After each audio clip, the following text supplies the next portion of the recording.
Good afternoon, everybody. I hope you're having a wonderful day. I'm Carrie from Built on the Rock Homestead.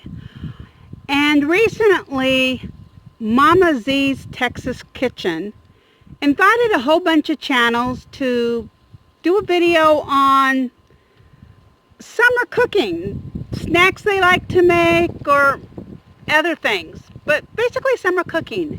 Well, she's in East Texas, and I'm almost to West Texas, not quite, but pretty close to West Texas. And I thought I would join. Now, the thing about summer cooking, one of the biggies for me is I don't like to do it inside. If you use your oven, even if you use your stove, you're heating up the house, but especially oven. And so I never, ever, ever use my oven in the summertime. And plus, I'm on propane. I'm out in the country, and ovens use a lot of propane too. So you're heating up the house and you're using a lot of propane. Well, for me, I have a solar oven. Specifically, I have the sun oven. Actually, I have two, but that's usually what I use is sun oven. But they're so easy to build yourself if you like DIY projects. And here's Tiger the cat, and I've got Prairie, my dog, right here too. But the first thing I wanted to demonstrate today or share was the sun oven. Now, I'm actually gluten-free, and I have a cake mix. Easy, but I'm not going to bake it in the oven. I mean, who doesn't like cake on whether it's the 4th of July or just a summer picnic, or you just like cake for whatever reason. But I'm going to bake it in the solar oven. I am not going to do it in the house oven. And it's off and on cloudy today, but it's enough sun that it's going to bake. And in fact, I don't know if you can see this. Let me get the camera. It called for softened butter. My butter was cold. I just put this whole thing in the sun oven for just a few minutes, and it's melted. And what is the dog barking at? I have no idea what she's barking at. But I'm just going to whip this up real quick and throw it in the sun oven. And then I'm going to make some coleslaw. I love coleslaw in the summer. So I'll be right back because I think you know how to mix. Oh, this calls for 3 eggs. So I got 3 eggs from my chickens. It calls for 2/3 cup milk, complement of my goats. The butter I had to buy at the store because I have goats, and I've got some cream in the freezer, but not enough to make 6 tablespoons of milk. So I'm going to mix this up real quick. I've already got my pan prepped. So I'm just going to whip this up, and then we'll go over to the sun oven.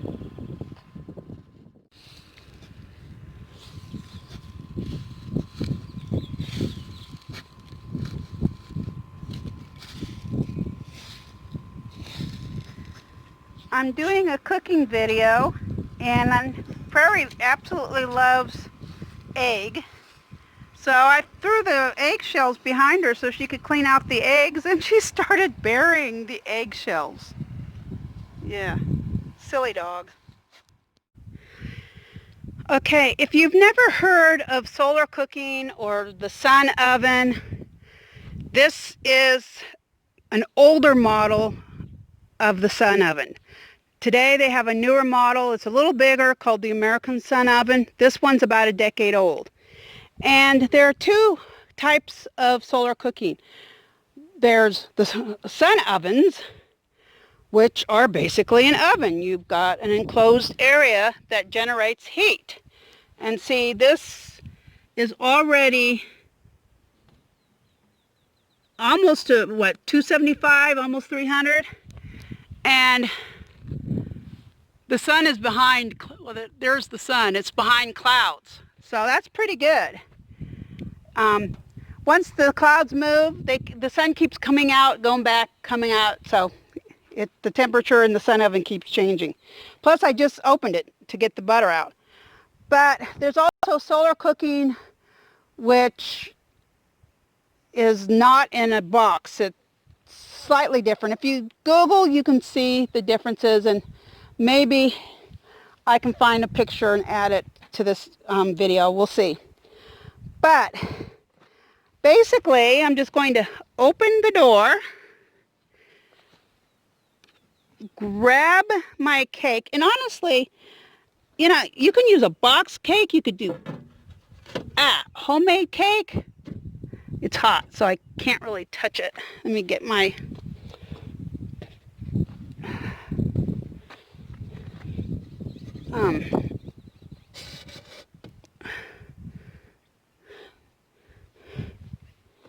And you just then close the door and secure it. And if you're cooking something or baking something that's going to take a long time, you know, hours, well, with the older version, I don't know if it's the case. I think they've done something so you don't have to do that.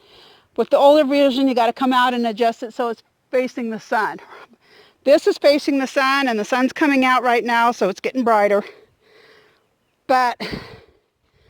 And this is in a, it's not very level because, see, I'm in a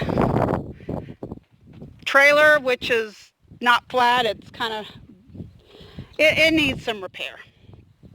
But the package says to cook it for about 35 minutes or so, give or take. Well, since the temperature isn't as high as the package wants it to be, your oven to be, it's going to take a little bit longer. But hey, this is free. I'm not using any energy. You know, I'm not paying for propane. I'm not paying for electricity. I'm not heating up the house, which would require air conditioning to cool it down again. Heck, it's hot here. I mean, not too hot right now, but this is Texas. It gets hot in Texas. So I'm using free energy to bake a cake, and in less than an hour at the very max, I am going to have cake. A nice summer treat and if I could have made this homemade from scratch, or I did a mix, but you can do whatever you want. Anything that you can throw in a regular oven, unless it needs to be super, super hot. And even then, a lot of times, if it's really sunny day, the temperature will get up. But yeah, so I'm going to let this bake for a while. Just leave it be and get on to the next summer item.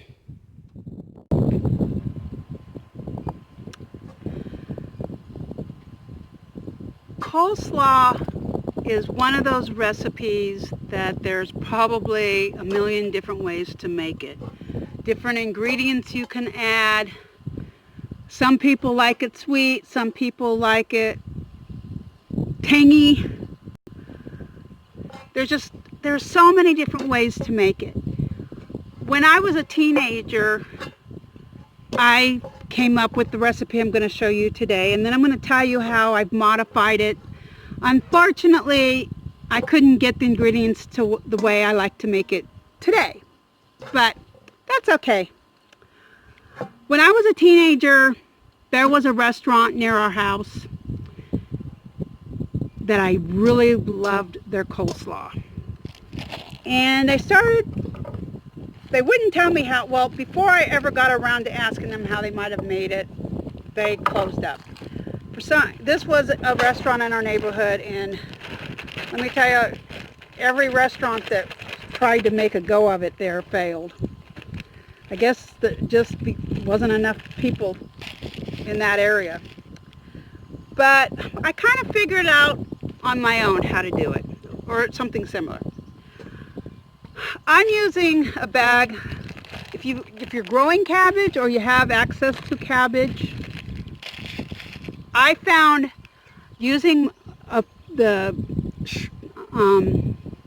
slicer, the cheese slicer, on the food processor, made the cabbage, sliced it really thin, and I had people living with me at one time who were missing a bunch of teeth, and they were able to eat it when I used that. I would either use that or I would use the shredding to do for cheese.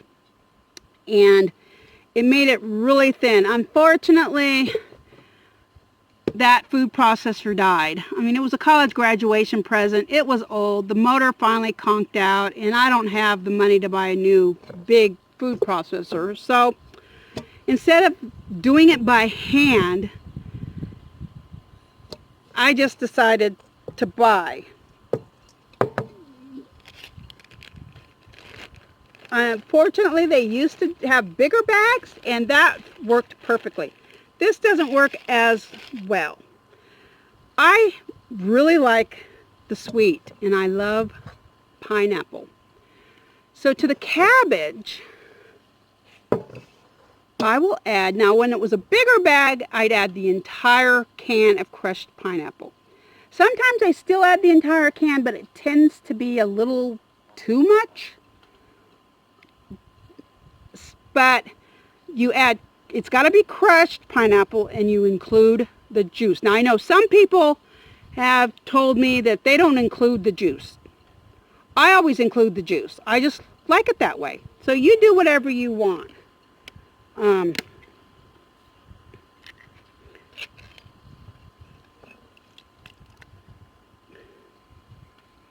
You just dump it in.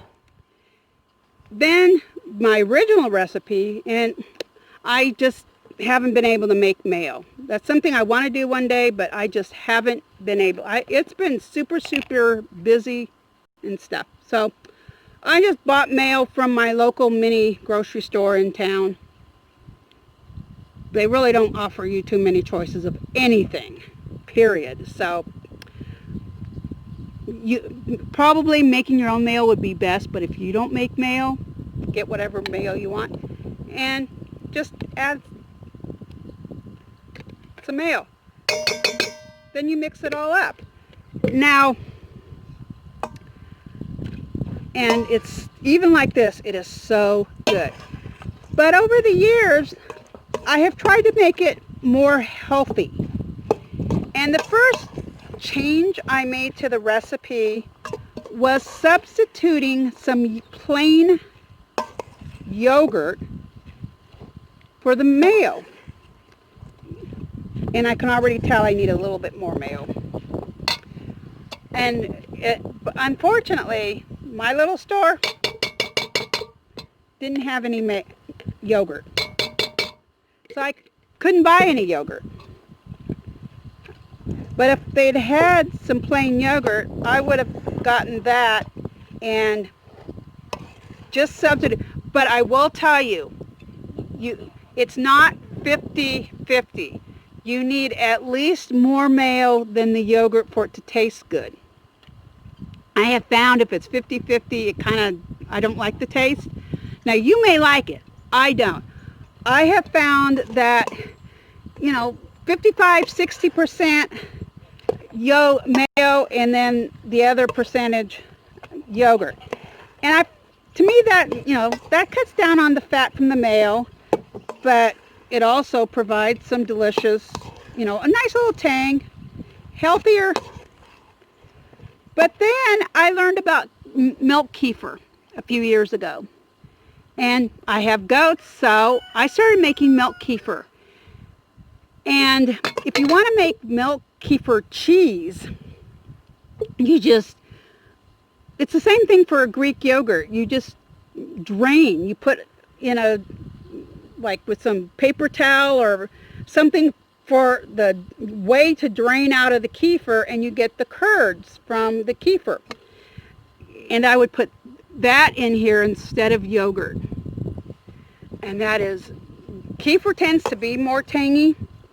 And oh my goodness, that made the best coleslaw. It was so good. But my goats are saving all their milk for their babies. The babies are stealing it all, and so I just haven't been getting any kefir. So that's the two ways I like to make this when I have access to either yogurt or kefir. I'll use you know, I start off with the cabbage, shredded cabbage, and then I'll add some yogurt, and if I have I'll add mayo, and then I'll add plain yogurt if I have that, or milk kefir cheese if I have that, and just mix it all up. And that's all I do. And so I actually love this. I eat this a lot, and it's a nice summer salad. I mean, who doesn't like coleslaw?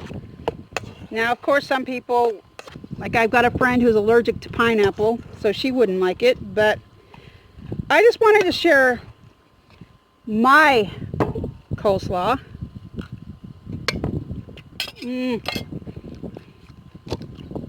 That's good, and it'll be even a lot better when I'll go put this in the fridge, let it chill for a few hours, and then I'll have coleslaw with whatever I decide to have with lunch. And it is so good.